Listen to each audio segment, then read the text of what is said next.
Alors, si vous voulez, on va commencer par une lecture de l'Évangile. Vous pouvez demeurer assis, même si c'est l'Évangile. Évangile selon Saint Jean. Gloire à toi, Seigneur. Gloire à toi, Seigneur. Purifie mon intelligence, Seigneur, que je puisse bien comprendre la parole qui va être donnée ce soir. Purifie mes lèvres, que je puisse être capable de la proclamer dignement. Purifie mon cœur, que je sois capable de la faire descendre au plus profond de moi, afin que ça sorte du plus profond et non pas de ma tête. Jésus dit, que votre cœur ne se trouble pas. Vous croyez en Dieu, croyez aussi en moi. Dans la maison de mon Père, il y a beaucoup de demeures. Sinon, vous aurais-je dit que j'allais vous préparer le lieu où vous serez.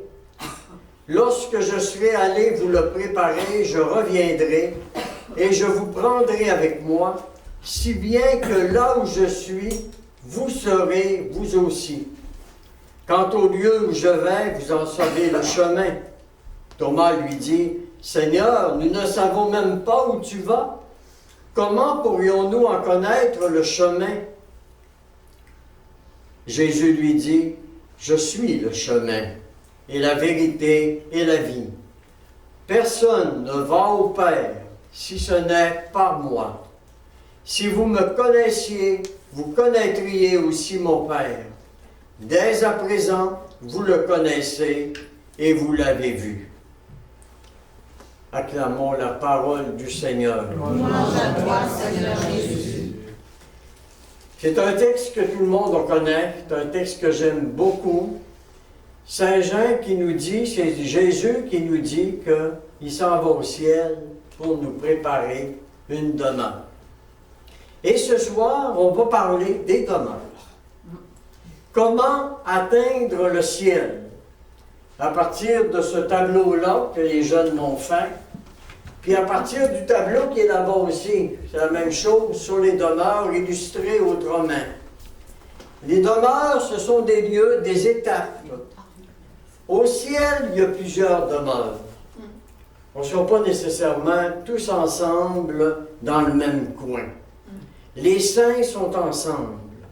Les saints, ceux qui terminent en 7e demeure, ils vont tout près de Jésus, un peu plus près de Jésus. Mais il y en a des fois qui me disent, oui, mais moi je voudrais qu'on soit tous ensemble. Je voudrais qu'on ait autant de bonheur que tout le monde.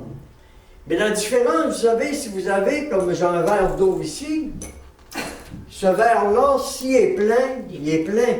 Si je prends un grand verre, puis le grand verre est plein, vous comprenez la différence? Il est plein. Alors, si moi je suis là, puis il est plein, ça veut dire que je suis plein de bonheur. Je vis autant de bonheur que les autres qui vont être, selon leur mission, selon leur apostolat, plus près du Seigneur. Nul ne va au Père, dit Jésus, sans d'abord passer par moi. D'où l'importance de dire oui à Jésus dans notre vie. Ça, c'est le premier pas à faire. Il faut que j'accepte de dire mon oui au Seigneur.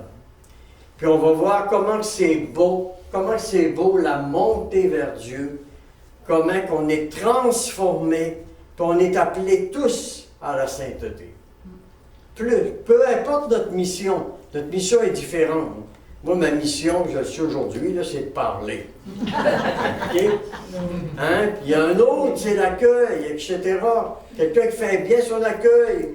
Un autre, c'est de servir son mari, ou etc., selon sa mission dans le mariage, etc.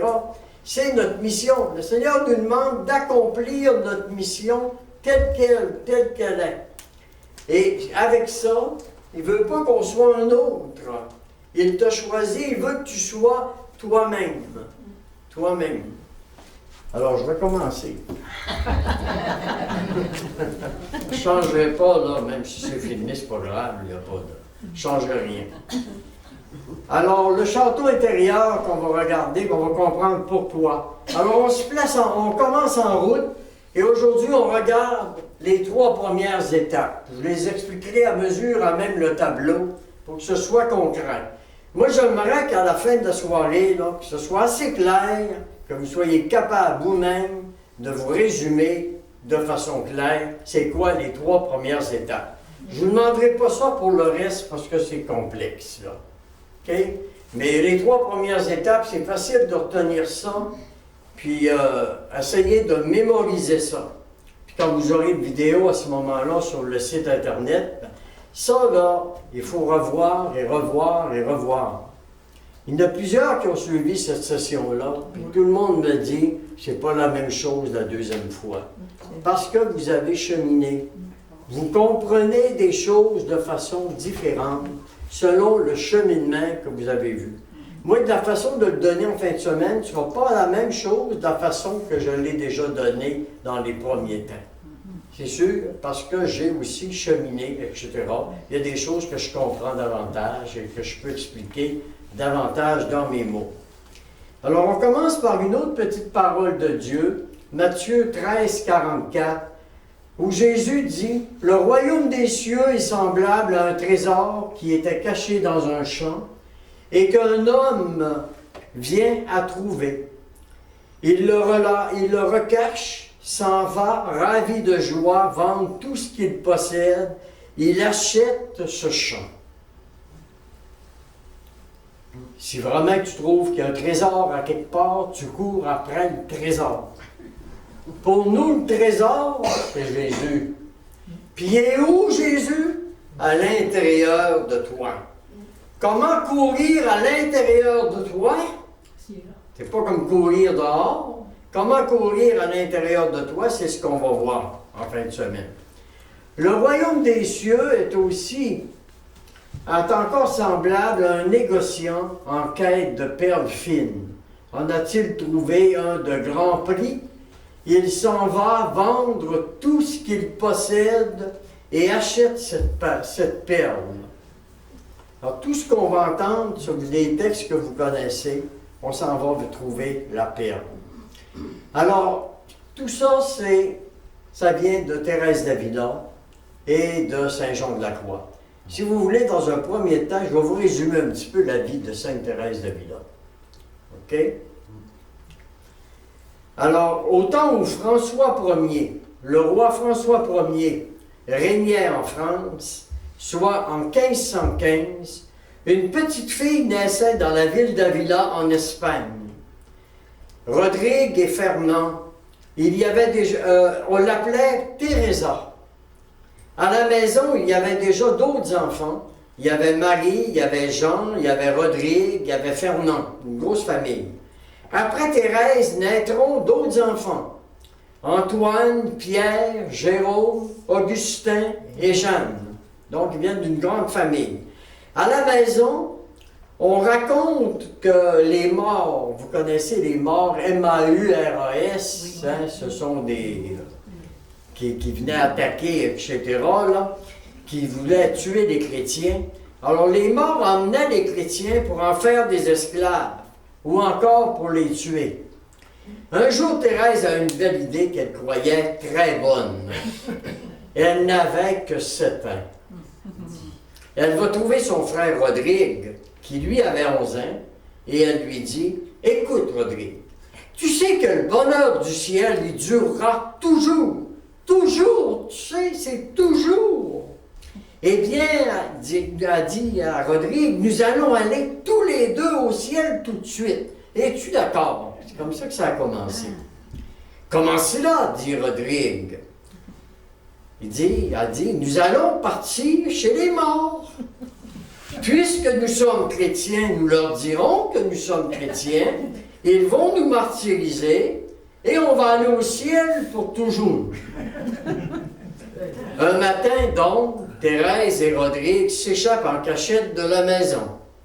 Ils gagnent une des grandes portes qui s'ouvrent dans les murailles de la ville et se sauvent en courant sur la route de Salamanque. Parce qu'ils ont franchi le pont de la rivière, ils se croient déjà très loin d'Avila, mais ils ne sont pas si loin que ça. Ils sont pourtant encore tout près, mais c'est des jeunes enfants. Vous voyez la finesse d'un enfant. Il voulait aller au ciel. Là. Sur la route, il rencontre leur oncle qui, lui, les ramène à la maison. En 1577, quelques années plus tard, elle écrivit le livre des demeures. C'est le fameux livre des demeures. Elle a écrit beaucoup de livres différents, mais elle a écrit de façon claire le livre des demeures. La sainte, elle avait alors 62 ans quand elle a écrit le livre des demeures. Et elle est morte à l'âge de 67 ans. Fait qu'elle a écrit ça vraiment dans les dernières années de sa vie. Et Thérèse d'Avila a tout vécu, les étapes. Le Seigneur lui a tout fait vivre les étapes, une par une, pour qu'elle comprenne bien ce qu'elle voulait dire. Elle était en plein génie. Au point de vue spiritualité, elle était arrivée au dernier degré qu'on appelait l'union transformante ou le mariage spirituel. L'union transformante, cette grâce-là, on va en parler quand on va parler dimanche matin du mariage spirituel, c'est l'union qui transforme. C'est l'être devient tout autre. Ce n'est plus moi qui vis, mais c'est maintenant le Christ qui vit à l'intérieur de moi. C'est lui, c'est le Christ au complet, on y reviendra. Au point de vue spiritualité, elle était donc arrivée là, au dernier degré. Tout ce livre a été écrit à partir d'une vision que le Seigneur lui a donnée. Et voici sa vision. Un jour, voulant voir Dieu, elle fit une portière au Seigneur en lui disant « J'aimerais donc cela que vous me fassiez comprendre la beauté d'une âme en état de grâce. » Le Seigneur alors lui a fait voir une boule de cristal. C'est pas un château qu'il a fait voir. Une boule de cristal, oui, une belle boule en vitre. Celle-ci était divisée en 7 compartiments concentriques, c'est-à-dire concentrés l'un dans l'autre. Comprenez? L'un dans l'autre. Et Thérèse a remarqué que dans le milieu de la boule, le centre même de la boule était plein de lumière, tandis que plus ça allait vers le bord, plus c'était embrouillé. Alors elle a compris que c'était la présence divine dans le fond de l'âme, et que l'âme, si elle veut rencontrer le Seigneur, elle doit pénétrer par l'intérieur jusqu'au Seigneur.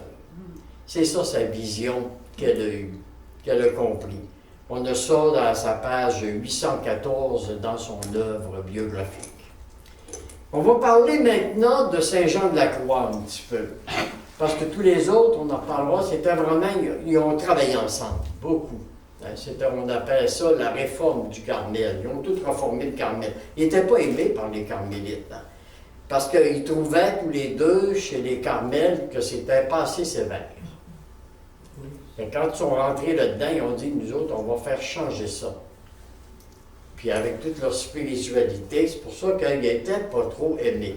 Thérèse d'Avila et Saint Jean de la Croix n'étaient pas trop aimés. Bon, je parlais de Saint Jean. Allons à Saint Jean de la Croix tout de suite. Saint Jean de la Croix, lui, est né en 1542 à Fontiveros, en vieille Castille. Après une enfance pauvre et chrétienne, il est devenu infirmier à Médina. De taille médiocre, n'était pas grand, mais d'une vive intelligence, on sent en lui l'étoffe d'une personnalité. Il décide de devenir un père carmélite, car plus il avance dans la vie, plus il désire découvrir une intimité plus profonde avec le Seigneur. Et en 1563, il reçut enfin l'habit du Carmel. Il désire se donner à fond et il développe une très grande amitié avec Thérèse d'Avila. Ensemble, ils se comprennent. Le Seigneur leur fait voir, chacun à leur façon, tout le cheminement d'une âme en voie de perfection. La démarche est similaire, mais le langage change. La démarche est similaire parce que c'est la même chose, ils ont vécu la même chose, sauf que lui, il n'a pas vu de boule de cristal. Le Seigneur lui a montré une montagne. C'est pour ça que vous avez ici la montagne à gravir. Hein? Puis au lieu de parler de 7 demeures, il parle des 3 âges de vie intérieure. Vous avez la première, ici vous les avez, le premier âge de vie intérieure, première, deuxième et troisième demeure. Ça, c'est le premier âge. Ils appellent ça l'époque des commençants, ceux qui commencent. La plupart, on est tout du monde qui commence. Vous allez voir, on n'est pas si avancé que ça spirituel. On commence. La deuxième étape, c'est la quatrième et la cinquième d'honneur. C'est équivaut au deuxième âge de vie intérieure. Et ils montent tous vers la montagne, là où habite Dieu, la montagne. Et la dernière demeure, le troisième âge, c'est la sixième et septième demeure, c'est-à-dire les fiançailles, la nuit de l'esprit, les fiançailles, et ensuite le mariage spirituel, où on devient un apôtre, puis on se donne à 100% pour Jésus.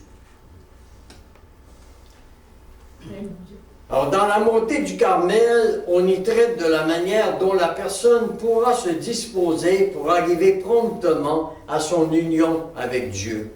On y donne des avis et des enseignements très utiles à ceux qui commencent aussi bien qu'à ceux qui ont déjà réalisé beaucoup de progrès, afin qu'ils sachent se débarrasser de tout ce qui n'est pas spirituel. On regarde comment on arrive jusqu'au sommet de la montagne, c'est-à-dire l'état élevé, ce que je viens d'expliquer dans mes mots, là, de la perfection, l'état élevé de la perfection, que nous appelons ici l'union de l'âme avec Dieu. Il n'appelle pas ça mariage spirituel, il appelle arriver de l'union de l'âme avec Dieu. Et c'est ça. Et là maintenant, nous allons regarder. Thérèse d'Avila a eu la vision de l'enfer. La vision de l'enfer des grands saints l'ont toujours eu. Que ce soit même la Vierge Marie, elle l'a donné aux enfants de Fatima, les enfants à Medjugorje, Vishka puis Yaakov, qui tous les deux ont été emportés en enfer, ils étaient emportés au ciel, ils sont emportés au purgatoire. Parce que le Seigneur, il veut qu'on parle des fins dernières. Puis c'est une des missions de Notre-Dame de la Salette, que la Mélanie avait demandé, que la Vierge avait demandé à Mélanie d'écrire. Que les pères de la Salette, que la communauté de la Salette parle des fins dernières, premier point, et deuxième étape, qu'elle dénonce les hérésies. C'est le but de la Salette. C'est ce que j'essaie de faire depuis le début. Alors, voici un peu la vision de l'enfer. Un jour, étant en oraison, dit-elle, étant en oraison, ça veut dire étant en prière, c'est-à-dire en communication intime avec le Seigneur, où elle écoutait le Seigneur, elle a une vision. Il me sembla que je me trouvais subitement sans savoir comment transporter tout entière en enfer. Cette vision dura très peu, mais je ne pourrai jamais l'oublier. L'entrée me parut semblable à une ruelle très longue et très sale, infecte et remplie de reptiles venimeux. Les démons ne ressemblent pas à des humains. Ils ressemblent à des animaux. Dans toutes les spiritualités, on le sait. Parce que le démon n'est pas créé à l'image et à la ressemblance de Dieu. Nous avons été créés à l'image et à la ressemblance de Dieu. Je continue. Quant à la souffrance, dit-elle, que j'endurais dans ce réduit, il me semblait impossible d'en donner la moindre idée. On ne saurait jamais la comprendre.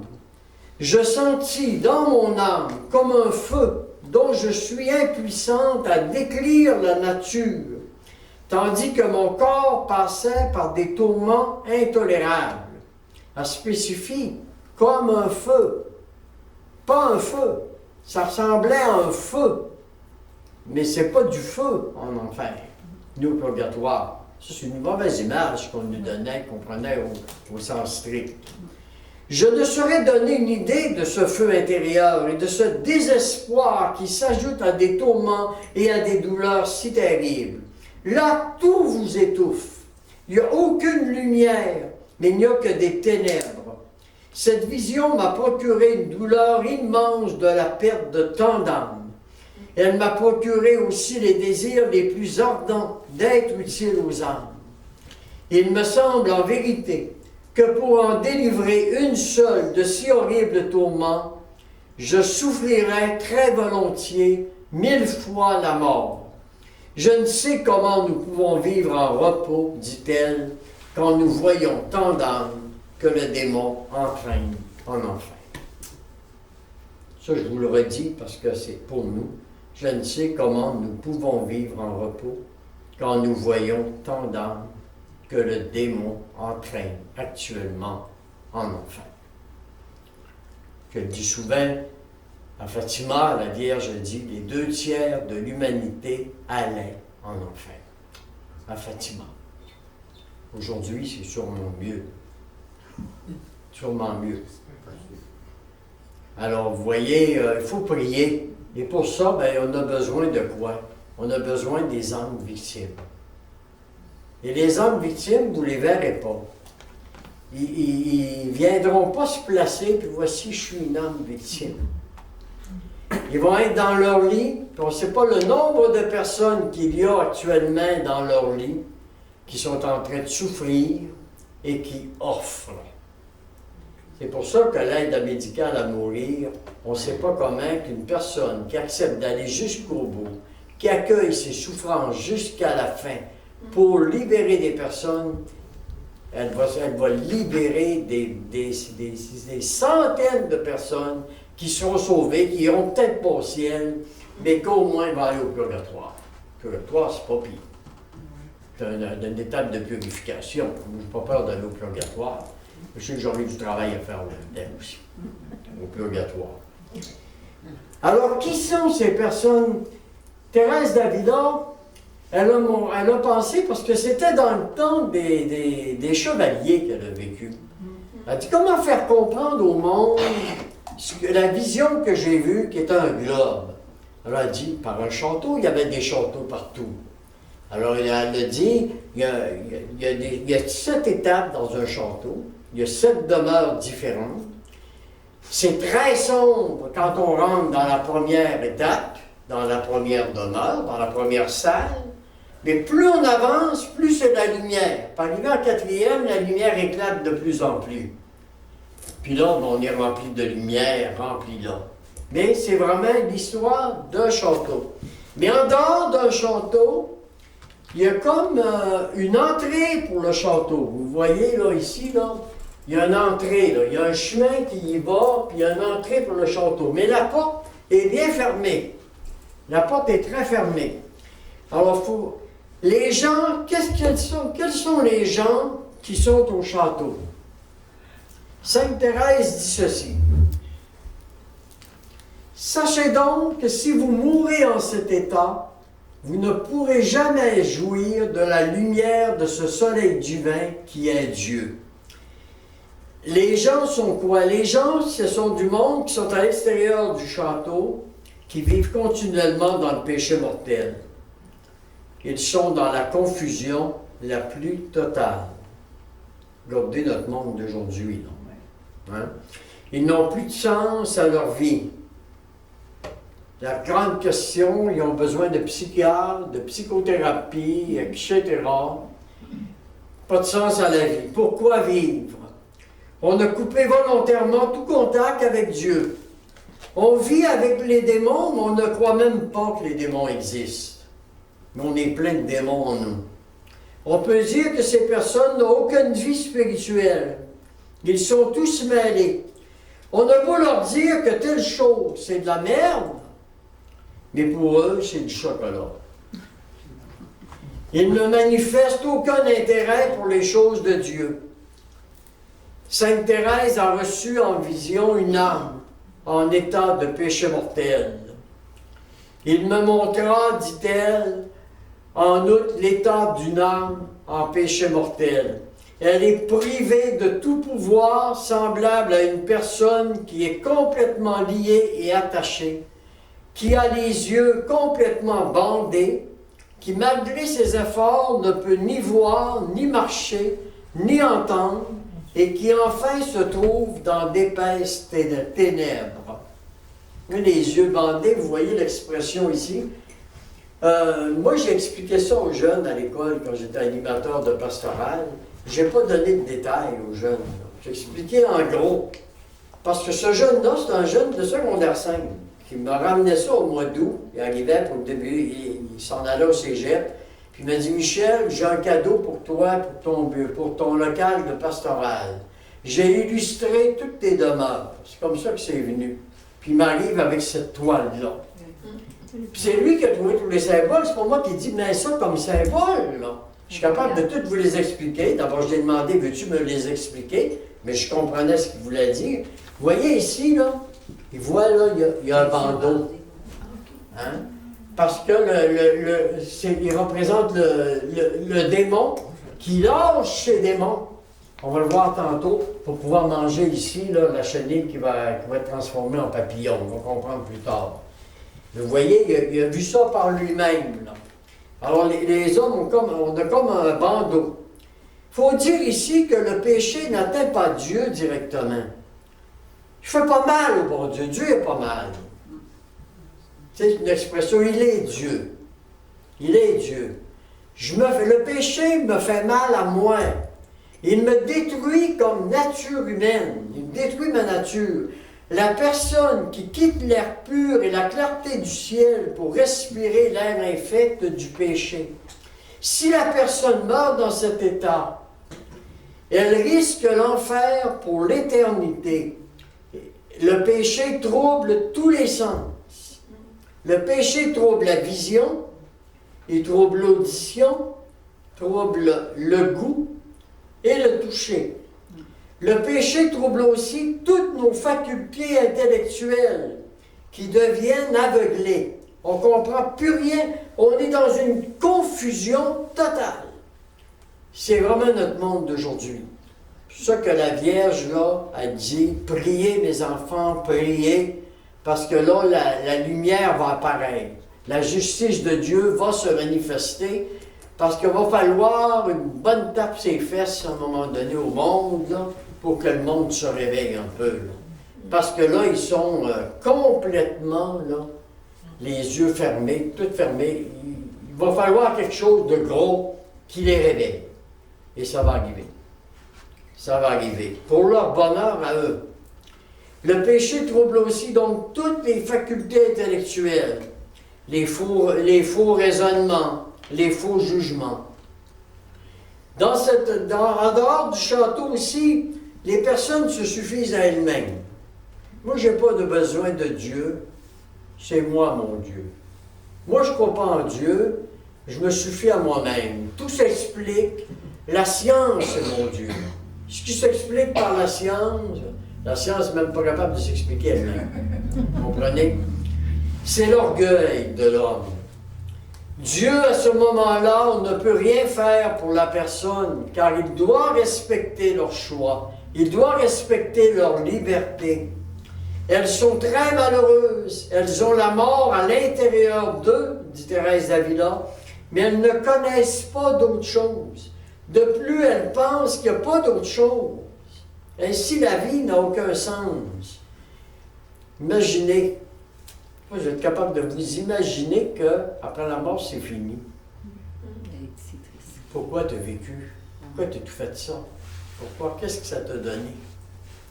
Il faut penser à nos jeunes en particulier. Là. Ils n'ont plus de sens à la vie. Pour ça qu'on ne cherche pas pourquoi les psychiatres sont pleins. Il manque quelque chose. Il y a un vide à l'intérieur. Un vide profond.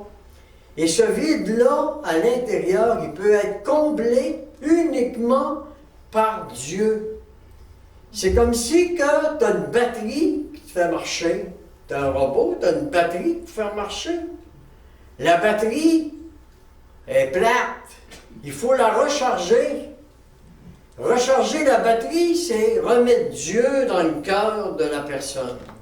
Et là, il va commencer, ses yeux vont commencer à s'éclaircir, puis il va pouvoir entrer en première demeure. Mais là, il n'est pas rentré en première demeure. C'est pour ça que Thérèse d'Avila a dit, sachez donc, si vous mourrez en cet état, vous ne pourrez jamais jouir de la lumière de ce soleil divin qui est Dieu.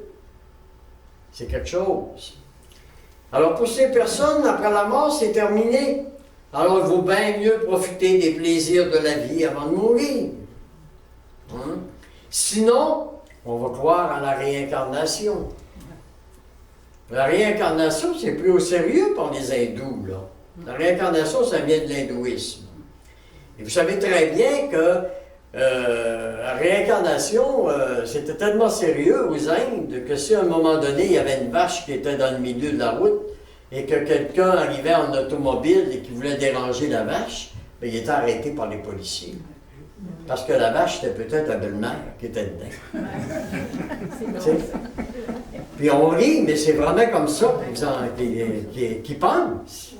C'est quelqu'un qui a besoin, hein, qui a une mauvaise incarnation, alors là, il faut qu'il refasse sa vie, il faut l'aider, il ne faut pas l'écraser, il faut la sauver. C'est ça la réincarnation.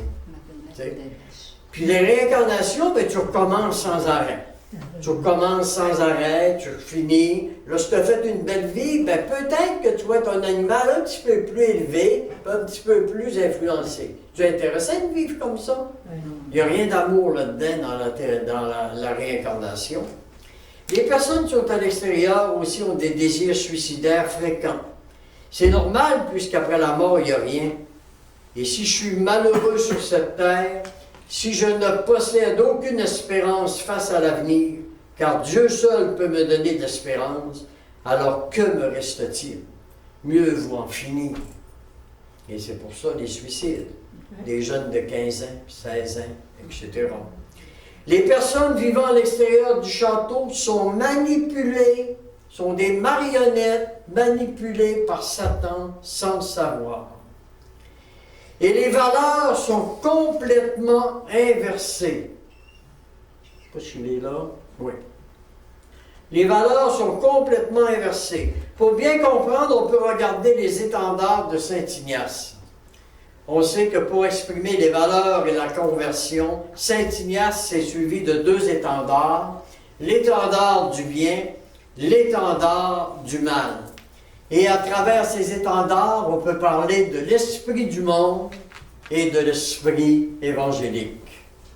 Là, on comprend bien c'est quoi l'esprit du monde, selon l'étendard de l'esprit mondain, l'esprit évangélique.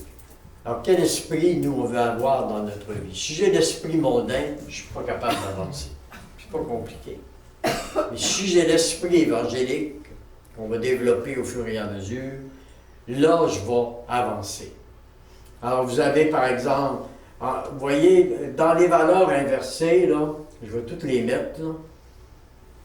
Tiens. Le plaisir, ça, c'est de l'esprit mondain. Le plaisir, il faut profiter de la vie au bout. Puis rendu qu'on est même rendu des personnes âgées, dans les personnes âgées, puis on joue aux cartes, on s'amuse.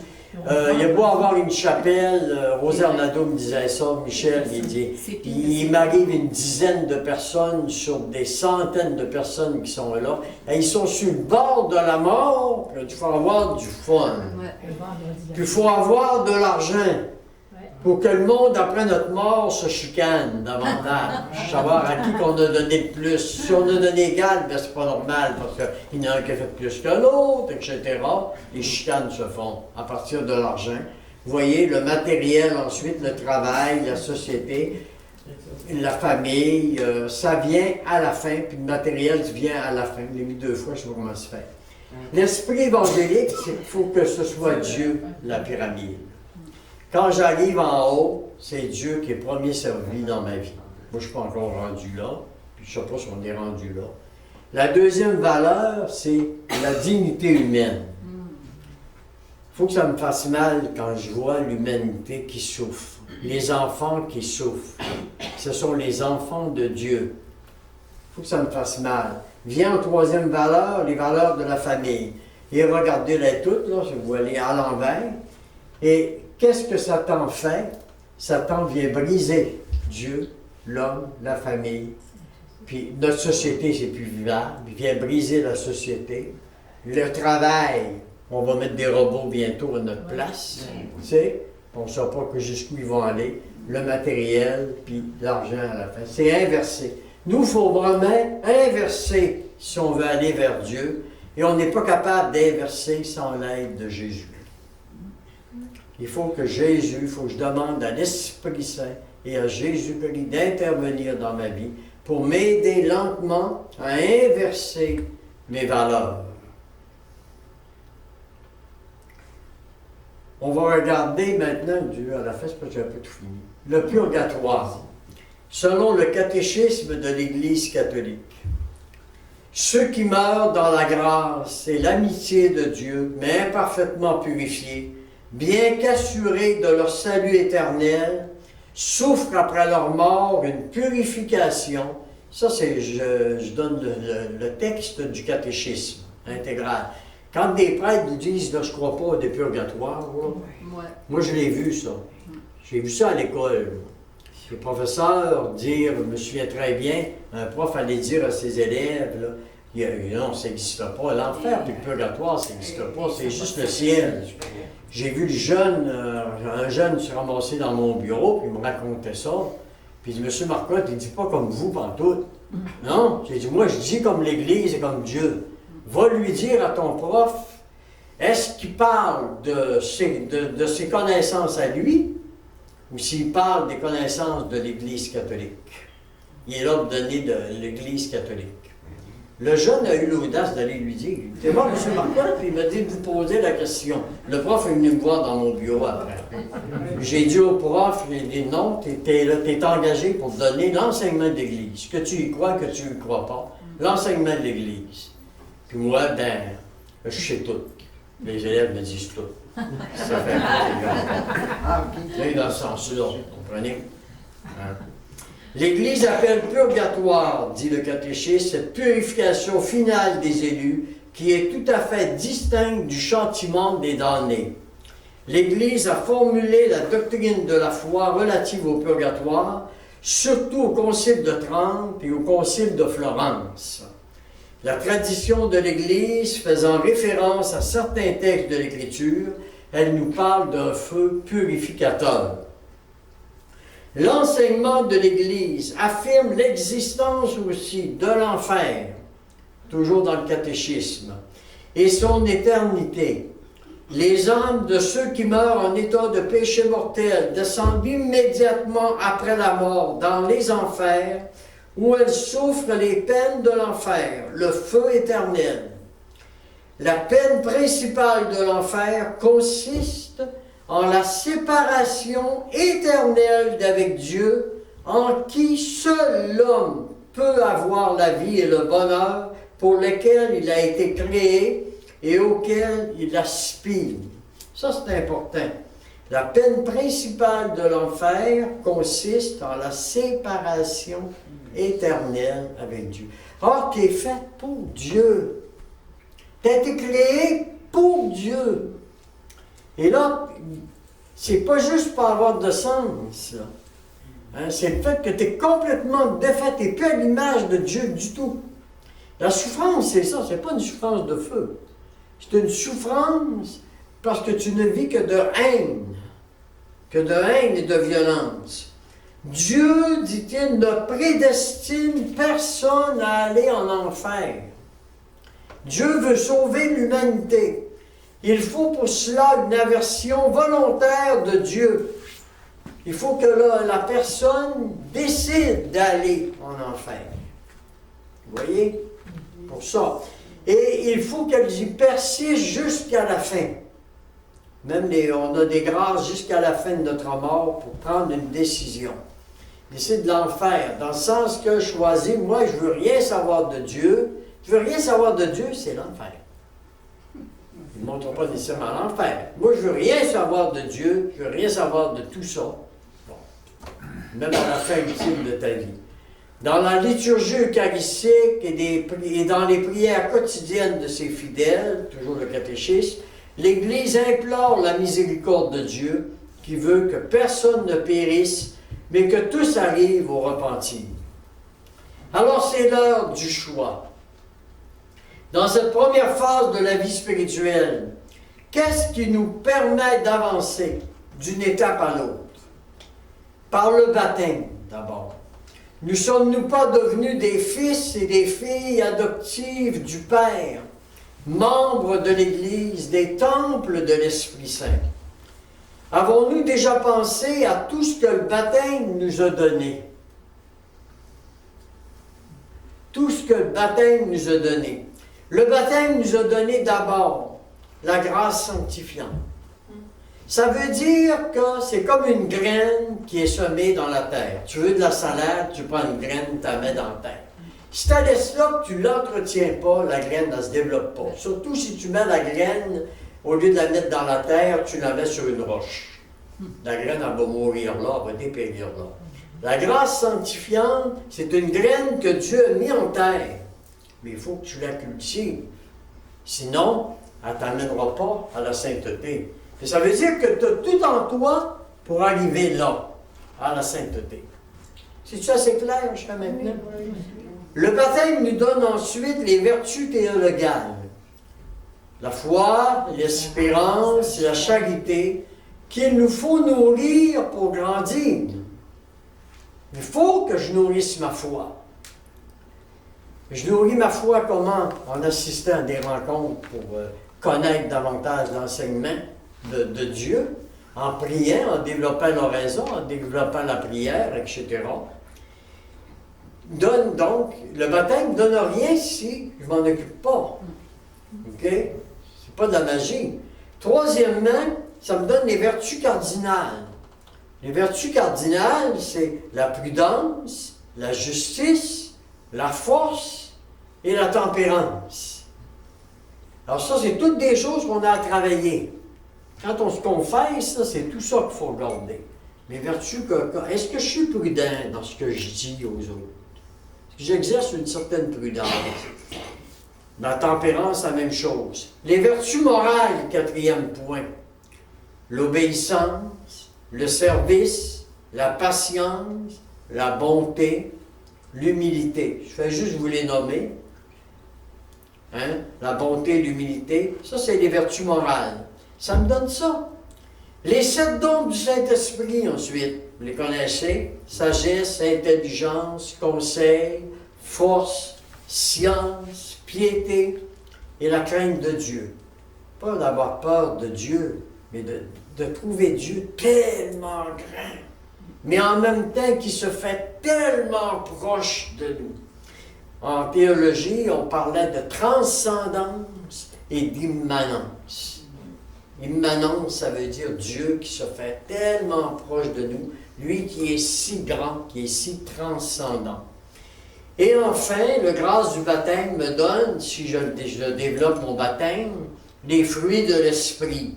C'est la charité, la douceur, maîtrise de soi, confiance dans les autres, la paix, la joie, la longanimité. La longanimité, je ne comprenais pas ça avant. Je demandais à une religieuse souvent, je me demandais ça parce qu'elle me disait toujours, face à une situation, d'être patient. Puis tout là, j'ai dit non, là, ça suffit, c'est assez, c'est assez. Elle dit, Michel, sois longanime, aie de la longanimité. Mais oui, mais j'ai dit, qu'est-ce que ça veut dire, ça, la longanimité? Elle veut dire patience très, très, très, très, très longtemps. C'est ça, la longanimité. Sois très, très, très, très patient. J'ai été très, très, très, très patient pour obtenir Gabriel Lavallée. C'est dans ce sens-là. C'est je sais d'où qui m'avait expliqué ça. Oui, très patient. Bonté ensuite et la serviabilité. Alors tout est là, comme je vous ai dit, en puissance à l'intérieur de nous. Est-ce que vous avez déjà pris conscience de l'importance des vertus cardinales? La prudence, ça guide le jugement dans nos choix. La prudence, ça guide le jugement dans nos choix. La justice envers Dieu, c'est une vertu de religion. Il faut que je sois juste envers Dieu, c'est mon Créateur. Donner à César ce qui est à César et donner à Dieu ce qui est Dieu. Tu n'auras ni faveur pour le petit, ni complaisance pour le grand. C'est avec justice que tu jugeras ton prochain, dit dans le livre de Lévitique, chapitre 19, verset 15. C'est-à-dire sans partialité, si évidemment tu as cette charge d'autorité. Autrement, laissons à Dieu, aux autorités religieuses et civiles, le soin de porter des jugements. Ils en répondront devant Dieu. Moi, c'est dans ce sens-là que je suis l'obéissance. Quand tu as une autorité, tu es en autorité. Pour moi, ici, je suis en autorité. Je suis le responsable du centre.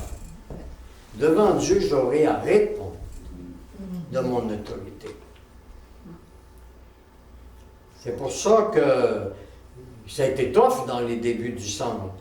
Quand je parlais du démon, là, aujourd'hui, on en parle assez ouvertement. Même les prêtres osent en parler. Mais il y a 30 ans, parler du démon, là, parler de l'enfer, là, j'ai eu des mises en garde très sévères de l'évêché. J'ai changé mon discours. Mais je ne l'ai jamais changé. Je l'ai toujours dit. Parce qu'il fallait. Il y a juste un moment donné, j'ai adouci un peu.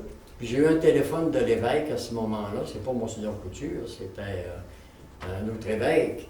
Il me dit, je pense que tu commences à comprendre, Michel. Il ne faut pas faire peur au monde, il faut être léger. Hein? Il me dit, oui, il faut être léger. Mais quand j'arrivais, là, c'est parce qu'il n'avait pas entendu ce que je disais. Et ensuite, la force. Le don de la force. La force, ça donne la fermeté et la constance dans les difficultés de la vie. Ça rend capable de vaincre la peur jusqu'au don de sa vie. De risquer sa vie pour sauver quelqu'un de la mort. Ou accepter même le martyre. C'est le don de force qu'il faut. Exemple, les 7 moines qu'il y a eu à Téhéran en Algérie en 1996. Des dieux, on a vu ça dans le film des dieux et des hommes. Le don de force leur a été donné. L'héroïsme du martyr, c'est une grâce et un témoignage. Tous ne sont pas appelés à l'héroïsme du martyr, mais il y a différentes formes du martyr. Quand vous faites ridiculiser par d'autres à cause de votre foi, et que vous continuez à vous afficher, sans écœurer les autres, mais à être vous-même, bien ça, c'est une forme de martyr. Hein? Vous mourrez à vous-même. Donc, ensuite, la tempérance. La tempérance procure l'équilibre dans l'usage des biens terrestres. Entre les pauvres et les riches, il faut la tempérance. Assure la maîtrise de la volonté sur les instincts des appétits sensibles et ne se laisse pas entraîner à suivre les passions du cœur. Alors là, on va aller la première demeure, les premières demeures. Alors la personne est entrée dans la première demeure. Comment qu'elle rentre? Comment ça se fait la rentrée? La personne, à un moment donné, parce que des personnes ont prié pour elle. La puissance de votre prière. Croyez-y, j'en reviens souvent là-dessus. Mais si vous priez avec foi pour une personne, vous soyez assurés qu'elle va être sauvée. Soyez assurés qu'elle va être sauvée.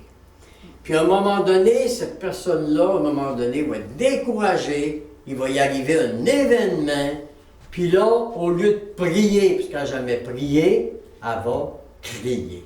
Elle va remplacer le P par un C. Puis elle va crier vers Dieu. Si tu existes, manifeste-toi à moi parce que moi, j'en peux plus. Pourquoi tu as crié? Parce que tu as prié. Vous comprenez le jeu? Hein? Et là, elle va crier, et là, une porte va s'ouvrir, et le Seigneur va la faire entrer dans la première demeure. Mais en même temps, sa galerie, là, il y a beaucoup de serpents, il y a beaucoup de petits démons. Puis pendant que la porte s'ouvre, c'est comme ça qu'ils réussissent à s'infiltrer. La porte s'entrouvre, et là, ils vont s'infiltrer pour te suivre, puis te bloquer, surtout dans les premières étapes, dans les premières demeures. On va voir ça, là, je ne sais pas si on peut aller, là. Mais il y en a qui suivent les cours de vie intérieure, mais vous allez voir plus en détail tout ça, moi je donne en gros. Alors, on a à peine lâché le péché mortel. La personne essaie d'éviter le péché en première demeure, mais pas plus qu'il ne le faut. Elle ne sait vraiment pas, elle fait vraiment pas son effort dans les débuts. Elle est tellement sale quand elle entre qu'elle ne voit pratiquement pas la lumière qui est dans le château. Dans la première demeure, c'est la noirceur la plus totale. Elle ne voit rien. Elle ne voit pas qu'il y a une lumière au bout qui est là. C'est très sombre. De temps en temps, la personne décide d'aller à la messe, de participer à quelques sacrements, mais ça ne dit rien. Elle ne manifeste aucun intérêt. Elle participe souvent aux funérailles d'amis, au mariage, à Pâques, à Noël, première demeure. Ça vient de commencer. Et elle trouve ça suffisant, c'est assez, une fois par mois, par année, d'aller là. Vous voyez, il n'y a pas tellement de... Il y a beaucoup de personnes qui sont en première demeure. Pas plus loin que ça. Combien d'années qu'il leur reste à vivre, là? Filer vite. Les personnes vont prier rarement dans le mois, puis jamais de longues prières. Elles sont encore retenues par les honneurs, par les plaisirs du monde. Elle peut faire cela une vie avec Dieu qui lui paraît encore très aride, car ils ne connaissent pas Dieu. Ils n'ont pas découvert que Dieu, c'était l'amour. Ce qui manque de Dieu, c'est des efforts, qui demande des efforts. Je ne suis pas intéressé à faire des efforts. Moi, je n'ai pas besoin de retraite. Je n'ai pas besoin de messe, ces affaires-là. Elle s'affiche croyante, je crois, mais non pratiquante. Première demeure. Ceux qui vous disent ça, première demeure. Mais quand quelqu'un m'arrive qui me dit ça, je croyais, mais non pratiquais. Puis je ne dis pas que tu es en première demeure, moi je le sais. Tu es en première demeure. Fait que lentement, il va essayer de l'amener pour qu'il rentre dans la deuxième demeure. Parce que tout qu'un travail dans la deuxième demeure. L'âme mal éclairée, peu armée par la prière, est en danger réel de péché grave. Elle tombe facilement dans les pièges de Satan qui lui fait miroiter toutes sortes de plaisirs. Vous n'êtes pas trop fatigué? Non. Ça va? Ces premières demeures sont de vastes antichambres qui rayonnent dans la périphérie du château. Elles renferment non pas un petit nombre seulement, mais une infinité d'appartements. Dans une demeure, il y a plusieurs appartements. Dit Thérèse d'Avila, on peut voir ça dans Je veux voir Dieu. Plusieurs appartements. Ce sont des âmes qui sont en état de grâce. Ceci est si évident pour la sainte qu'il lui suffit de noter d'un trait vigoureux. Elle dit ceci dans les premières demeures. Voici comment que Thérèse d'Avila explique les premières demeures, à la page 827 et 828. Elle dit, en parlant des âmes qui sont en état de péché mortel, nous avons déjà dit jusqu'à quel point elles sont semblables à des eaux noires et infectes. Je ne dis pas que les âmes qui sont dans la première demeure leur ressemblent. Dieu nous en préserve. Il ne s'agit que d'une simple comparaison. On ne peut entrer dans le château qu'avec l'état de grâce. Car la grâce seule permet d'établir avec Dieu ce commerce d'amitié qu'est l'oraison et la vie éternelle, et la vie spirituelle. Personne qui rentre dans le château rentre tout de suite en état de grâce, de par leur baptême. Mais ils tombent dans le péché rapidement parce que les démons sont là, puis ils tombent rapidement. Cette grâce a une certaine vie, mais combien animée de l'animer. Ces âmes y arrivent animées d'une bonne intention. Et Thérèse d'Avila ajoute, tout engagées qu'elles sont dans le monde, elles ont pourtant de bons désirs. Elles se recommandent parfois et de loin en loin à notre Seigneur. Elles considèrent ce qu'elles sont, bien que ce ne soit pas d'une manière très approfondie. De temps en temps, dans le mois, elles font des prières où elles apportent la pensée de 1000 affaires dans leur esprit, dont leur esprit est presque toujours occupé. Ça veut dire qu'elle pense, au lieu de prier, de penser à Dieu, elle pense à bien toutes sortes de choses, ça se promène, la folle du logis, comme on dit. Ça, c'est les premières demeures, ça c'est clair. Deuxième demeure maintenant. Les deuxièmes demeures, la personne commence réellement à avancer vers Dieu. Elle le désire. C'est là qu'on peut dire la personne commence son purgatoire sur la terre. Les demeures, c'est le purgatoire. Si tu fais tout ça, si tu finis là, ben tu iras faire les autres dans le purgatoire. C'est aussi clair que ça. Parce qu'avant de rentrer au ciel, il faut que tu sois là. Alors, le purgatoire, c'est notre montée. On peut le faire sur la terre, notre purgatoire, mais c'est à nous de décider comment le faire. Alors, elle commence son purgatoire sur la terre, c'est-à-dire qu'elle commence à vouloir se purifier, se corriger de ses péchés, comme par exemple se corriger de l'orgueil, de l'avarice, la colère, l'envie, la gourmandise, la paresse, l'impureté. On a de quoi aller au sacrement du pardon. Avec ça. Dieu te purifie selon tes besoins. Deuxième point, on commence à se bâtir une règle de vie. Ça, c'est important. On commence à se construire une règle de vie en deuxième demeure, c'est-à-dire s'obliger à quelque chose. Par exemple, je m'oblige le matin à faire une prière. Puis quand tu commences à te faire une règle de vie, normalement, si tu trouves un bon directeur spirituel, tu vas la faire avec un accompagnateur spirituel. Comme moi, c'est un conseil que j'ai à vous donner. Parce que vous voulez tellement en prendre gros que vous allez faire une règle de vie qui n'a pas de bon sens. Il va falloir en enlever.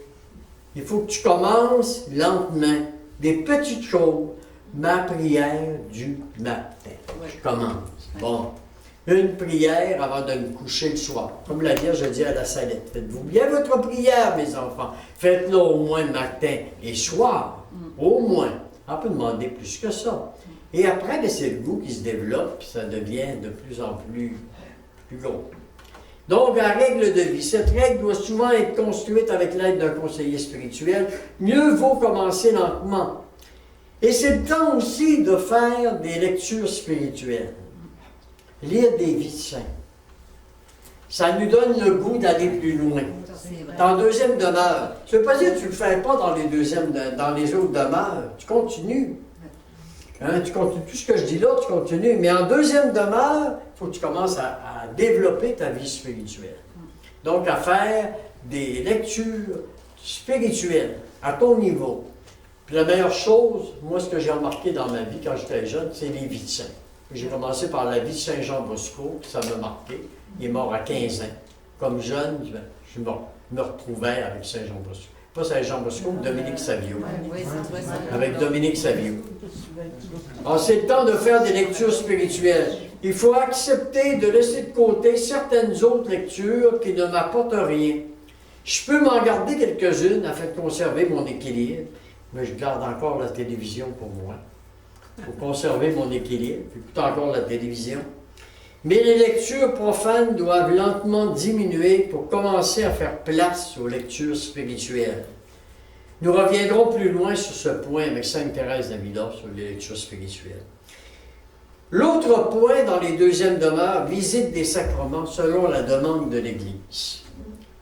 L'Église demande, ce qu'elle demande, c'est une fois par semaine.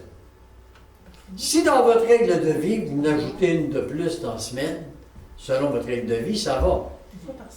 L'Église, tout ce qu'elle demande, le dimanche, messe, c'est pour ça qu'avant ça, il disait messe obligatoire. Ça, c'est pour vous donner une règle de vie. L'Église veut nous donner une règle de vie. Mais là, c'est aperçu que ça n'a pas de bon sens de donner des règles de vie, parce que les gens ne comprennent pas. Ils pensent qu'on va là la loi, alors qu'il faut aller à l'Église pour montrer à Dieu que je l'aime. Pour rencontrer Dieu. C'est pour ça qu'au Concile, ils ont modifié ça, ils ont arrêté de parler d'obligation. Mais c'est quand même une obligation. Vous comprenez? C'est une obligation d'aller à la messe le dimanche, au moins une fois par semaine, c'est ce qui est demandé. Au moins. Puis de se rassembler avec la communauté chrétienne. Visite des sacrements, donc, selon la demande de l'Église. Ensuite, c'est le temps de commencer à développer aussi des amitiés spirituelles. Ça, c'est très important. Et ça peut créer des problèmes. Surtout quelqu'un qui est marié, mettons. Tu peux être marié, puis tu peux avoir une amitié spirituelle avec une jeune fille, puis ta femme n'a pas à être jalouse. Une amitié spirituelle, c'est une amitié. C'est pas de l'amour. Mais vous pouvez tout vous dire, même des choses que vous ne dites pas à votre conjoint, vous le dites à votre ami spirituel parce que ça touche sa spiritualité et la spiritualité qu'elle a te rejoint. Ça fait un échange spirituel. Et on n'a pas 3, 4 amis spirituels dans notre vie. Sinon, c'est plus des amis spirituels. Tu en as 1 ou 2 amis spirituels. Et ça, il faut le trouver à un moment donné, puis demander la grâce au Seigneur de vous en donner une amie spirituelle ou un ami spirituel avec qui tu peux aller jaser profondément. Profondément. C'est le temps de commencer donc à développer des amitiés spirituelles. Enfin, nous pouvons commencer aussi à suivre des sessions régulières ou des retraites afin de mieux connaître encore plus mon Créateur et mieux me connaître. Car n'oublions pas, nous sommes rendus aux fréquentations. Quand le Seigneur verra tous les efforts que je fais pour aller vers lui, il viendra vers moi dès les 4e demeures. On est dans l'époque que les 3 premières demeures, c'est les fréquentations. Dans les 3 premières demeures, expliqué dans mes mots, là, Dieu est là. Tu dis, mais où est-ce qu'il est? Moi, je fais mes efforts, puis je vais à la messe, puis je sens rien. Où est-ce qu'il est? Dieu te regarde. Il est là, à côté de toi, mais il te regarde. Il veut te fréquenter, parce qu'il veut se fiancer avec toi. Puis il veut même aller jusqu'au mariage avec toi, pour faire un avec toi, parce que le ciel, c'est le mariage avec Dieu. Tu sais? Alors, il te regarde. Il te regarde tomber, il regarde le démon, il t'envoie une personne pour t'aider, etc. Tu ne l'aperçois pas, mais c'est comme un enfant à un moment donné. Je me souviens, je me servais de ça avec les jeunes comme exemple, ça me montre, ça fait longtemps que je n'ai pas parlé de ça. C'est comme si que tu es avec ton enfant. Bon, je pars avec mon petit gars. Il y a un ennemi, mettons. Il y a de la misère à marcher, puis etc. Il y a de la misère à marcher. Là, on arrive dans le milieu du chemin, dans le milieu d'un chemin. Arrive une auto à vive allure. Juste le temps de prendre mon garçon, puis pouf, je me tourne de côté, je viens de sauver la vie de mon garçon. Mon garçon a un ennemi, ils ne verront même pas différent. Ils ne sont même pas capables de me dire merci, papa. Tu sais qu'il est là. Tu sais, Dieu, c'est comme ça. Il est là, il agit, mais vous ne le voyez pas et vous ne le sentez pas. Mais à un moment donné, à force de t'avoir vu évoluer à travers les 3 premières étapes, là, on va le développer davantage demain. Là, vous allez arriver à la 4e étape.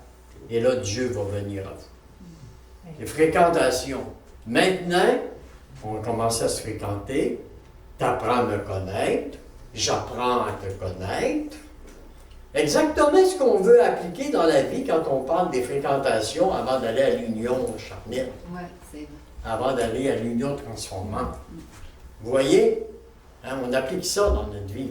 Fréquentez-vous, connaissez-vous avant. Aujourd'hui, les jeunes s'en vont direct dans le lit. C'est pas compliqué. Hein? C'est direct. Mais ils brisent tout. Ils ne peuvent pas évoluer. Alors Dieu, c'est comme ça. Dieu, il arrive, lui, là. Puis là, c'est le temps, il t'a vu. Viens maintenant, ma bien-aimée. On va voir ça demain, comment c'est beau. Viens, ma bien-aimée, maintenant. Viens. On avance ensemble. Sans doute, dit Sainte Thérèse, ces âmes s'occupent encore de leur passe-temps, de leurs affaires, de leurs plaisirs et des bruits du monde. Les personnes en 2e demeure, elles font des chutes, puis elles se relèvent de leurs fautes. C'est néanmoins une grande miséricorde de Dieu qu'elles s'appliquent de temps en temps à fuir les couleuvres et les bêtes venimeuses et comprennent qu'il est bon de se détourner de ces bêtes-là, c'est-à-dire des démons. Ça, c'est cité Sainte Thérèse. On organise ensuite, dans les 2e demeures, toute notre vie extérieure. L'âme ne doit pas songer à chercher des joies dans ses débuts, proclame Sainte Thérèse. Les secondes demeures sont des demeures où règne la souffrance. Le démon t'apporte ça pour que tu te décourages. Ainsi, pour y pénétrer et les franchir, faut-il un mâle courage. C'est la première disposition que Sainte Thérèse exige des débutants. Ça va jusqu'à maintenant? Oui. Je pense que j'achève. Je vais passer mon temps. Oui, on va là ici. Ça veut dire mâle courage. Pourquoi mâle courage? Hein? Pourquoi tu dis mâle courage? Faut-il courage d'homme, là? Un mâle, ben ça c'est écrit par Sainte Thérèse. Hein. Ici, il faut les franchir. Un mâle courage. C'est le courage d'un homme fort. La force. Un courage fort, un courage puissant, un grand courage. Un grand courage. Première disposition que Sainte Thérèse exige des débutants. On va regarder la porte d'entrée maintenant pour entrer dans les troisième demeures. La porte d'entrée, là, je retenez ces deux mots-là. Je n'en ai déjà assez parlé, je veux savoir si vous le savez. C'est quoi la porte d'entrée? L'oraison. L'oraison L'humilité. et Ah, l'humilité. l'humilité, oui, c'est sûr. Ceux qui sont orgueilleux, ils ne rentrent pas, ils restent toujours en deuxième demeure. Oui, ça. L'humilité. Puis Seigneur, si tu es orgueilleux, tu vas voir le Seigneur, il va te rabaisser, il va te faire rater ton cou à un moment donné, puis tu vas voir, tu vas vivre l'humilité. Donc, l'oraison et l'humilité. Voilà toujours les deux attitudes qui servent de porte d'entrée d'une demeure à l'autre. Plus on avance vers Dieu, plus on se sent petit. Il y a plus d'humilité chez la personne à la fin des deuxièmes demeures qu'à la fin des premières demeures. Plus on avance, plus on devient humble. Et ce sera ainsi jusqu'au septième demeure. L'oraison aussi change. Déjà vers la fin des deuxièmes demeures, on vit ce qu'on appelle des oraisons d'affection. Je ne sais pas si je l'ai marqué, là. Non? Oui, troisième demeure, ça. Des oraisons d'affection, c'est-à-dire un cœur à cœur avec Dieu. Ça, c'est le début des troisièmes demeures. La longueur des prières diminue. Dans les troisièmes demeures, on parle aussi d'oraisons de simplicité. Des prières simples. Les plus belles prières, c'est dire au Seigneur, en le regardant dans le Saint-Sacrement, « Je t'aime, Seigneur. » Tu sais. Laisse faire toutes les autres prières. Il est tellement content. N'oubliez pas, c'est une relation intime avec Dieu pour vous conduire au mariage. N'oubliez pas, fréquentation qui nous amène au mariage. C'est une relation intime avec Dieu. C'est un point, les troisièmes demeures, c'est un point d'arrivée. On ne reste pas longtemps en troisième demeure. Puis là, il faut faire attention. On parle d'union active. Les efforts moins énormes dans la prière qui devient un goût personnel. Un changement s'est déjà produit chez la personne. La personne est bien rangée. Sa vie est bien ordonnée. Elle se pense une sainte. Autrefois, on disait, ah, ça c'est un petit saint. Il est juste en troisième demeure. Les vu à l'école comme ça. Un jeune comme ça qui avait tout fait ça, là, je l'ai dans ma tête encore. Là. Et je disais, fais attention. Puis là, l'orgueil le prenait. Là, oh. Puis tout le monde, il paraissait, je parle de Jésus partout, Michel. Oh. Ça, je suis tellement content. Puis là, sur l'heure du midi, c'était à l'école La Fontaine, dans ce temps-là, j'étais. Sur l'heure du midi, là, il s'en allait là, chez les sœurs du Saint-Sacrement, son heure de dîner. Puis il aimait tout pendant un temps. Là, il s'en allait adorer. Oh, si tu savais qu'est-ce que c'est, adorer Jésus. Je me sens tellement bien quand j'adore Jésus. Moi, je suis rien dedans, je trouvais ça beau. Je dis, troisième demeure, mon petit gars. Fais attention, garde ton humilité. Parce qu'en troisième demeure, tu peux rester là et tu peux tout perdre. Si tu ne rentres pas dans la quatrième demeure, tu peux tout perdre. Puis à un moment donné, il a voulu rentrer au grand séminaire, cette personne-là, sans donner. Il était tellement... Hein. Puis là, au grand séminaire, il a perdu la foi. Il a perdu la foi avec toutes les erreurs qu'on avait annoncées à ce moment-là. Je n'irai pas dans le plus de détails, parce qu'on a dit tout le contraire de ce que moi j'expliquais. J'ai un langage qui est un petit peu différent. On donnait au niveau théologique, surtout dans cette époque-là. C'est l'époque-là, aujourd'hui, ça allait. Dans cette époque-là, puis il s'est perdu complètement. Puis ça aurait pu faire un petit saint. Là, je n'ai pas eu de nouvelles depuis plusieurs années, mais je connais encore son nom, il s'appelle François, comme François d'Assise. Puis je me souviens, et tous les jours, il était à mon bureau, puis il vivait ça, troisième demeure. Ce monde-là va à la messe tous les dimanches. Ils vont vivre des sessions de ressourcement régulièrement. Confession fréquente, c'est ce qu'ils vivaient. C'est du bon monde. Ils passent pour des saints. Ils font attention pour éviter le péché. Dans les deuxièmes demeures, on donne des bourrées de prières, puis on lâche. Dans les deuxièmes demeures. Je fais un bon coup, puis là, je lâche. Il faut persister dans le cadre de vie qu'on s'est donné. Quant à la vie intérieure, elles ont le désir de ne pas offenser Dieu. Elles ont encore des imperfections, mais ne veulent pas commettre de péché. Ce sont des personnes très engagées dans des organisations de charité, par exemple. Font beaucoup de bénévolat, beaucoup de bien. Elles se font beaucoup d'amis. Elles vivent une piété sérieuse, là, et charitable. Elles ont une facilité de recueillement. Mais si l'orgueil se prend là-dedans, parce que tu te fais dire que t'es bon, puis t'es beau, puis t'es fin, puis tu fais ci, puis tu fais ça, puis tu commences à le prendre au sérieux, puis je suis bon, puis comprenez? Là, à ce moment-là, tu fiches. Le démon vient de trouver par où te prendre. Les prières vocales sont moins nombreuses. On réfléchit moins, on aime plus. Et nous vivons surtout des oraisons de simplicité, comme on l'a dit plus haut. On aime se reposer tranquillement.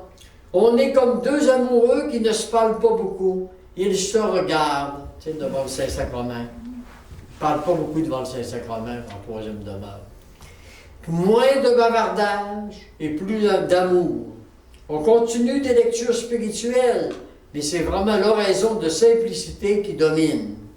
On peut prendre l'exemple dans la vie du curé d'Ars pour illustrer une véritable oraison de simplicité. Dans la vie du curé d'Ars, il y avait un certain monsieur, Chartenson, probablement vous avez entendu parler de ça, qui était devant le tabernacle. Il n'avait pas l'air de dire grand-chose. Alors le bon curé lui demande, « Qu'est-ce que tu fais là? Qu'est-ce que vous faites là? Vous dites rien, puis vous regardez. » Il répond, « Je l'avise, il m'avise. » Merci. Je l'avise, il m'avise. C'est le temps des oraisons courtes. Il nous faut envoyer des flèches au Seigneur. Nous pouvons déjà commencer, des flèches d'amour. Nous pouvons déjà commencer, même si nous sommes en deuxième demeure de commencer. Cela va nous aider à aller plus rapidement.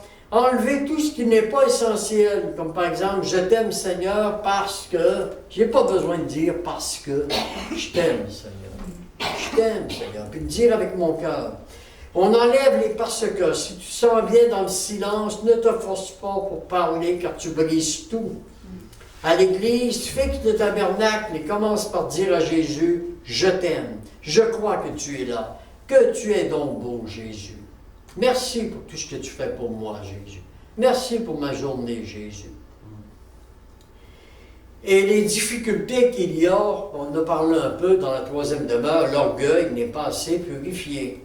Ce sont des personnes qui se désolent trop dans leur sécheresse. Elles prétendent à des grâces très élevées qui se trouvent tout de suite saintes, alors que ces derniers voient leur propre misère. C'est comme le jeune homme riche de l'Évangile. On va commencer demain par le jeune homme riche de l'Évangile. Elles ont accepté la loi, mais refusent le détachement complet. Elles refusent la perfection et s'en vont tristes. La raison est encore trop maîtresse d'elle-même et l'amour n'est pas assez fort. Pour avancer plus loin, il faut devenir des fous aux yeux du monde et des sages aux yeux de Dieu. Les saints obéissent à des lois supérieures.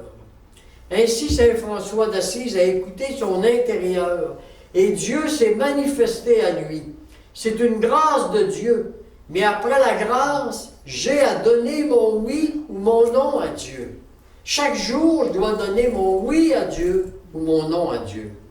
Quand Dieu lance un appel, il me laisse toujours libre de dire oui ou non. Jamais Dieu va me forcer.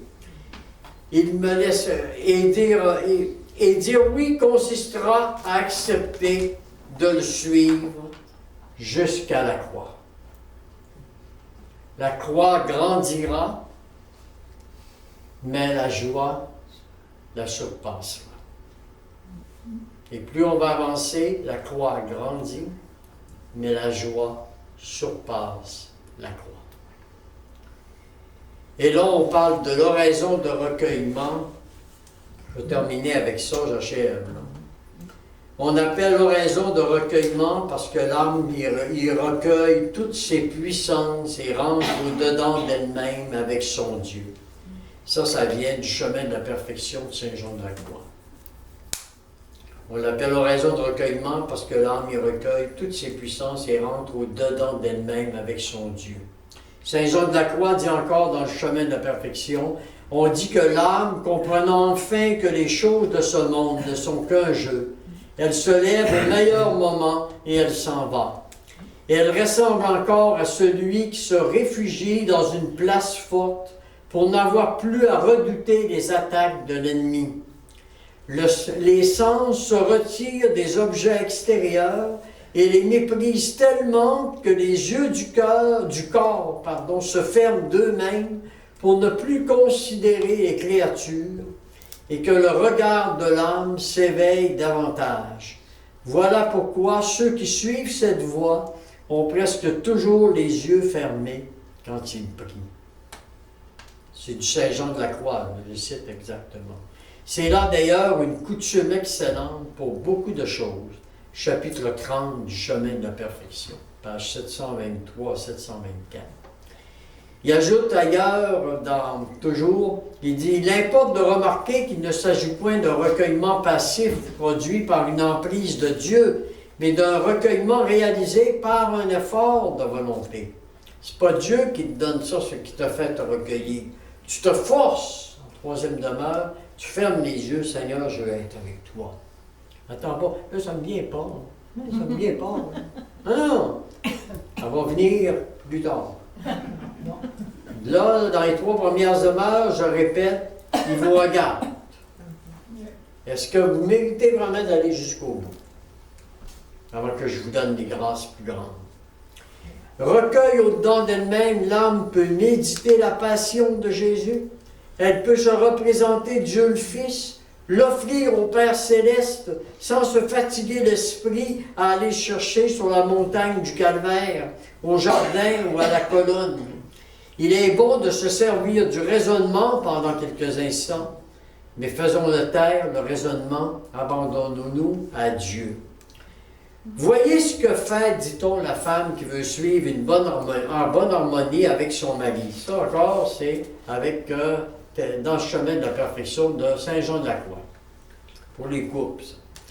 Alors, voyez ce que fait, dit-on, la femme qui veut vivre en bonne harmonie avec son mari. S'il est triste, elle doit se montrer triste. Saint Jean de la Croix qui dit ça. Pour l'accompagner. Ça veut dire, tu te mets à son niveau. Tu l'aides. On va être ensemble, on va marcher ensemble. Pour pas qu'il se sente d'évaluer, lui. Tu sais, en triste. Non, moi je suis dynamique. Moi je suis triste. On est triste, toi et deux. Avançons. Lentement. Vous voyez un peu dans l'esprit de Saint Jean de la Croix, c'est ça. Or, telle est la conduite qui tient en toute vérité, sans l'ombre d'une feinte, notre Seigneur vis-à-vis de nous. Il se fait votre sujet et il veut que vous soyez des souveraines. Il se soumet à vos désirs. Êtes-vous dans la joie? Contemplez le ressuscité. Vous n'avez qu'à vous imaginer avec quelle gloire il est sorti du sépulcre. Et vous serez dans l'allégresse. Imaginez-vous Jésus qui sort du sépulcre, qui revient. Et en effet, quelle clarté, dit Saint Jean de la Croix, quelle beauté, quelle majesté, quelle gloire, et quelle jubilation dans son triomphe. Êtes-vous dans la tristesse ou le chagrin, dit-il? Considérez-le lorsqu'il se rend au jardin des Oliviers. Vous vivez toujours les moments de Jésus. Quelle affliction profonde que celle qui remplissait son âme, puisqu'étant la patience même, il manifeste ses souffrances et s'en plaint. Ou bien encore, considérez-le attaché à la colonne, abreuvé de douleur, ayant toutes les chairs en lambeaux, tant est grand l'amour qu'il vous porte. ou bien considérez-le lorsqu'il est chargé de la croix et qu'on ne lui laisse même pas le temps de respirer. Il tournera vers vous ses yeux, si beaux et si compatissants, tout remplis de larmes. Il oubliera ses souffrances pour consoler les vôtres. Ô Seigneur du monde, ô véritable époux de mon âme, pouvons-nous lui dire, dit Saint Jean de la Croix. Et vous avez ensuite, je voulais faire un résumé, oraison de recueillement, c'est ça qu'on appelle ça ici. On l'appelle oraison de recueillement parce que l'âme y recueille, je l'ai dit. Bon, c'est une petite synthèse. OK? Le point de départ, je termine avec la synthèse. Le point de départ, je ne vous dirai pas ce qui est là, mais on va vous l'expliquer. D'accord? OK. Premier départ, première demeure. D'abord, en dehors, pour entrer dans la première demeure, c'est quoi? La personne doit crier vers Dieu. Remplacer le P par un C. Je crie vers Dieu. Si tu existes! Comme ça, j'ai vécu mon expérience. Je lui ai dit, si tu existes, j'étais quand même dans la première demeure au moins, puis j'ai toujours eu quand même la foi depuis que je suis jeune. Mais à un moment donné, j'ai perdu la foi. Au grand séminaire, je me suis mis. À un moment donné, la première année, et c'est là que j'ai crié vers Dieu. J'ai crié vers Dieu. J'ai dit, si tu es là, manifeste-toi à moi. Et moi, je te garantis que je vais te donner ma vie. Si tu te manifestes concrètement, pas en vision, là, pas en petite affaire que je peux imaginer. Là. Manifeste-toi concrètement à moi, et moi, je te donnerai ma vie jusqu'à ma mort. Je parlerai de toi. Je ne savais pas à quoi je m'engageais. Je ne savais pas à quoi je m'engageais. C'était en deuxième année de théologie à ce moment-là. Deuxième année de théologie. Et là, tu rentres dans, après avoir crié vers Dieu et te faire entrer dans les premières demeures. Première demeure, vous vous souvenez, j'allais à la messe de temps en temps, à Pâques, à Noël, etc. Ça ne vous dit rien, la messe, mais il faut le faire, pareil. Une fois par année, c'est bien assez. Je crois que Dieu existe. Oh oui, je suis un croyant, mais non pratiquant. Pas besoin de ça. Pas besoin de l'Église. Quand tu arrives en cinquième demeure, l'union de volonté, là, tu dis l'Église, mon amour. L'Église, mon amour. Daniel Ange criait ça. L'Église, mon amour. Il disait tellement avec cœur, le père Daniel Ange. Deuxième demeure. Deuxième demeure, là, tu commences à faire une règle de vie. Puis vous la faites avec un aide, si vous avez un aide. Sinon, vous la faites et vous allez la faire vérifier simplement. C'est-tu trop? Normalement, un bon conseiller spirituel va vous en enlever. Hein? Pour que vous commencez lentement, pour pas que vous puissiez vraiment progresser. Là. Pas tout prendre d'une bouchée d'eau en même temps. Deuxième demeure, c'est ça. Puis vous faites des lectures spirituelles. Puis vous venez participer comme ce soir, là, vous êtes ici, vous êtes au moins en deuxième demeure. Oui. Parce que vous faites, tu sais, déjà quelque chose. Hein? Mais la plupart des chrétiens aujourd'hui, là, dans le monde, ne dépassent pas la première demeure. C'est pour ça qu'il faut prier. Là. Alors ça, on ne dit pas, tout le monde sont là. Non. Là, maintenant, non. C'est pour ça qu'il faut prier. Troisième demeure, ben, vous passez pour des petits saints. Des petits saints. Et là, c'est de garder l'humilité. De dire, oh, s'il savait mes péchés. Toi, de regarder tes péchés. S'il savait ce que je suis en dedans, il verrait que. Mais je commence à dire, oh, Jean-Marc, je te dis, je suis pas pire, je suis pas pire. Tu viens de couper de la spiritualité, c'est pas compliqué, tu n'avances pas. Alors, on va arrêter, on va peut-être entendre un chant final. Es-tu prévu? Puis on va aller en bas après ça, ceux qui veulent, pour réciter le chapelet puis abandonner, parce que demain, on commence vraiment maintenant les quatrièmes demeures, c'est-à-dire la nuit du sens au début, puis les quatrièmes demeures. Ça va être assez chargé, là, comme, demain soir, c'est 1h30, puis j'en ai sauté un peu. On termine par un chant, puis ensuite ceux qui veulent venir, on va exposer le Saint-Sacrement en bas, puis on va faire un petit chapelet, on va terminer avec ça. Alors en fin de semaine, on a vu la vie intérieure, comment progresse, comment Dieu vient en nous.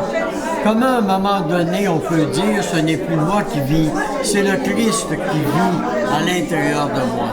Alors quel est le procédé qu'il y a vraiment? C'est Sainte Thérèse d'Avila et Saint Jean de la Croix qui nous montrent ce procédé. Et au cours des enseignements que vous allez suivre, c'est tout le procédé. Non pas pour vouloir savoir où ce que vous êtes rendu, mais de comprendre que Dieu est en train de faire de vous quelqu'un de grand, un de ses apôtres. Et même si vous arrivez loin, sachez qu'à un moment donné, vous êtes toujours unique et vous serez toujours unique. Dieu vous aime d'un amour unique, chacun. Merci.